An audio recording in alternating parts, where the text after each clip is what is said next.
tennis, l'Américain John Isner s'impose à Miami.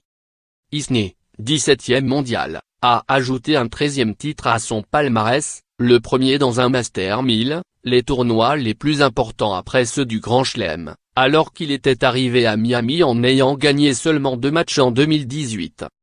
Grâce à ce succès après 3 défaites en finale d'un Master 1000, Isner va grimper au 9e rang mondial lundi, égalant le meilleur classement de sa carrière qu'il avait déjà atteint en 2012.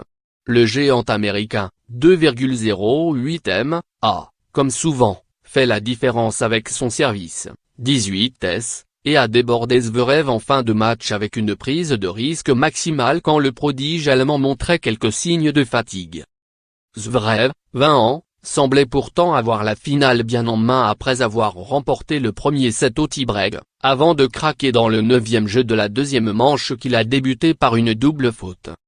J'étais vraiment épuisé à la fin du premier set et au début du deuxième set, mais j'ai trouvé un second souffle, je ne sais pas comment a expliqué Isner. Cela faisait 3 fois que je perdais une finale d'un Master 1000, j'étais prêt à tout pour gagner cette finale, a-t-il poursuivi.